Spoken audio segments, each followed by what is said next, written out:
Okay, this is the video for the assignment labeled Dr. Seuss, Green Eggs and Ham, and you're going to need to pull that assignment up right now into Kami if possible, and we're going to work with this document right here. Dr. Seuss is one of my favorite poets, and my favorite book of his is Green Eggs and Ham. Normally, during a particular class time, I would read the whole book. Correction, I would have the whole class read different pages of the book. And part of the reason for that is to get the flow of this very simple, sanitary poetry. Because when you're working with lyrics to a song, you got to figure out how it's going to work rhythmically. And so this is a very basic, fundamental process that we're going to go through, and you can use it on other books and poetry and your own creations as well. So the first step is to find all of the emphasized words, okay? If we take this whole stanza at face value and we read it without any inflections, this is very hard for me to do, but read it without any inflections. And this is what it's. I do not like them here or there. I do not like them anywhere. I do not like green eggs and ham. I do not like them, Sam, I am. It's not really very good because this has such a natural flow to it. However, if we read it with some inflections or emphasized words, then hopefully we would get something like, I do not like them here or there. I do not like them anywhere. I do not like green eggs and ham. I do not like them, Sam, I am. Okay, so that's a little bit more natural. There's a flow and there's a rhythm to the words.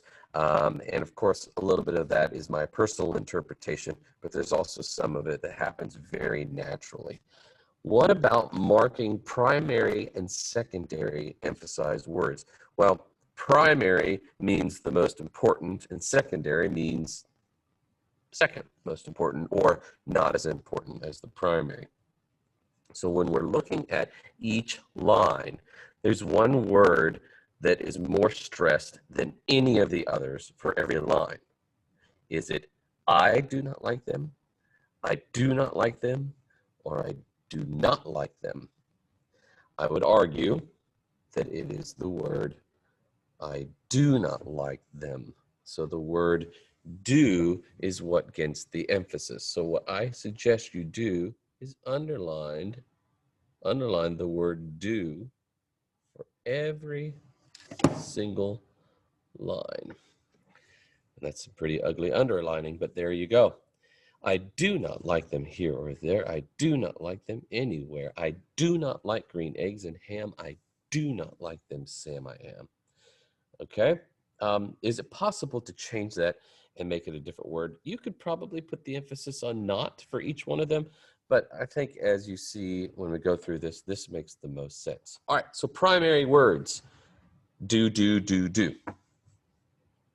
Those are your primary emphasized words. There are multiple secondary ones, and we're not going to say primary, secondary, tertiary, and quaternary, or whatever the terminology is. We're just going to worry about primary and any other words that are less emphasized. All right.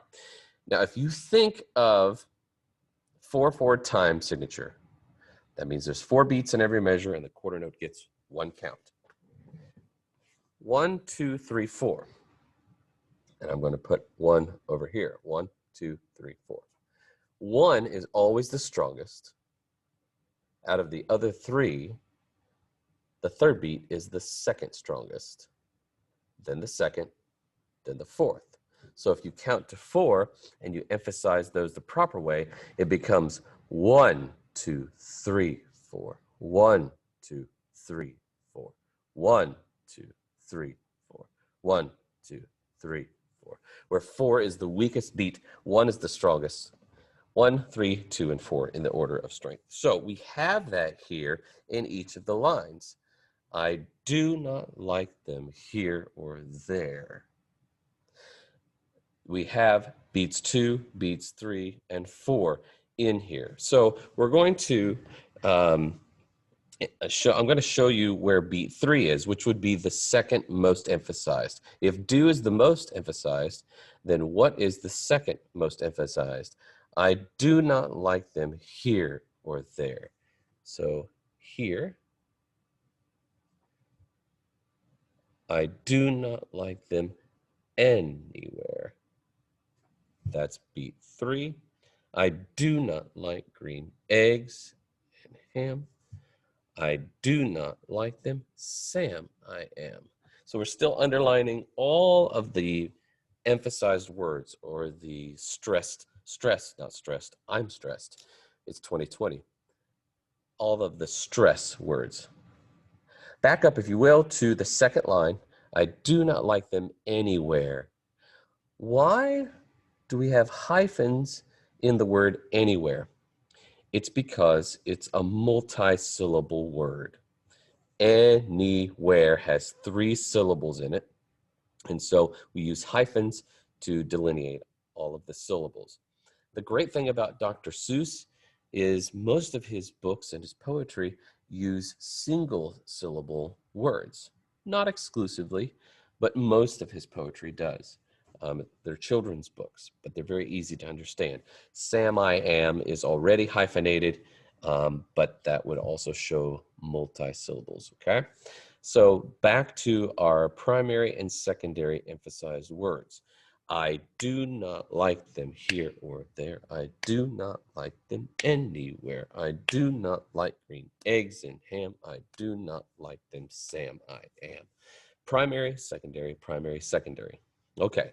Other words that are emphasized. I'm going to change colors and I'm going to put this on green so that you can see where these words are. The other ones are. I do not like them. I do not like them. I do not like them. I do not like them. There's your beat 2. So I do not like them here or there would be beat 4. I do not like them anywhere would be beat 4. I do not like green eggs and ham. I do not like them, Sam, I am. All right, so now we have all of the primary and secondary emphasized words. Beats 1 and 3, beats 2 and 4, which are weaker. All right, so now you need to go down to the bottom half of this document, and we got to figure out where the bar lines are going to be. Well, going back and forth here, we see real quick that if beat 1 is the word do, then that's where the bar line needs to go, right in front of it. So I'm going to mark it in both places. I'm going to put a bar line right here in front of the word do both times on the top document and on the bottom document, except now the bar lines are going to go onto a staff. So we're not worried about treble clef, bass clef here. We're only worried about bar lines and rhythm. So here is where the bar line goes for all 4 lines of text. That means the word I is a pickup. I do not like them here or there. I do not like them anywhere. I do not like green eggs and ham. I do not like them, Sam, I am. Okay, so we've marked the bar lines after we marked all of the stress words, the emphasized words. Now it's time to figure out what the rhythm is. Now, in direction number 3, I said using mostly eighth notes, write in the most likely rhythm to the following stanza. The great thing about music is variety, and in a more advanced assignment, I would say, all right, change this so that you still have the correct number of beats in every measure, but the rhythm becomes more interesting. This is very basic. We're going to use eighth notes throughout the entire thing. Okay, so first of all, just for some direction here. This is in 4/4 time, so I'm writing 4/4 here at the beginning. Ooh, that was ugly. That was really ugly. 4/4. There we go. 4/4 time. If I draw straight eighth notes, I could use flags, but it takes a lot more ink and space. So I'm going to use a combination of eighth notes with flags and eighth notes with beams. Every single one of these starts with an eighth note. So I'm going to draw an eighth note at the beginning. And I just chose the F space in treble clef because it's a very easy place to leave enough room. Eighth notes, eighth notes, okay? Every single line starts with an eighth note. That's the eighth note pickup on the word I. Okay, now if we're in 4/4 time, and we are, how many beats are in every measure? The answer is 4, but that means there's 4 quarter notes in every measure. We're using eighth notes, so how many eighth notes will be in every measure? Well, it's 8/8. We have to make a whole measure, so we're going to have 8 eighth notes in every measure. Now, if you count the syllables here, in starting on the word do, 1, 2, 3, 4, 5, 6, 7. It looks like there's a problem. There's supposed to be 8 eighth notes. Should we use a quarter note? The answer is no, because the rest of it begins on the next line. So what in the world is this going to look like when we put in all the eighth notes?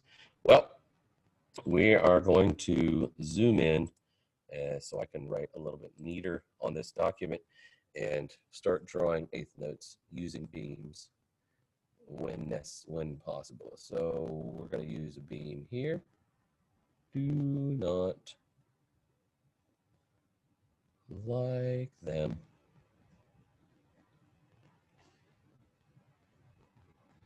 Here, or there's 6. So what about the 7th one? Use a flag. And then here you go with all of the correct amount of eighth notes, because here's number 8. Again, that's 1, 2, 3, 4, 5, 6, 7, 8. Then you're going to duplicate this for every single line. Now I'm going to let you finish that. So again, these 7 eighth notes go on every line. And the question is, why does the last measure only have 7 eighth notes? And the answer is because we started the very beginning with an eighth note. There is the eighth note rather. So I'm going to fill in the bottom for you, put a bunch of dots, start connecting with beams, and then we'll end with all of the correct rhythms for this little exercise. That one's a flag. Every measure should look the same. Sorry for a little bit of the slop there, but this is what you need to end up with, except every line gets eighth notes. Again, Dr. Seuss, very simple, straight eighth notes. We have not 8, but 32 eighth notes rather, because we used 4 measures of eighth notes. And that is how you figure out what your rhythm is going to be like when you're dealing with lyrics. And again, you can make this a little bit more interesting by changing the rhythm, as long as you keep the same time signature in 4/4. But you just completed the assignment for Dr. Seuss. We marked the primary and secondary emphasized words, realizing that this is beat 1, this is beat 2, this is beat 3, this is beat 4. Every single line, we marked the bar lines using the word do as beat 1, added all of the eighth notes, and this is what we end up with here after you fill in all of the eighth notes for the other 2 lines.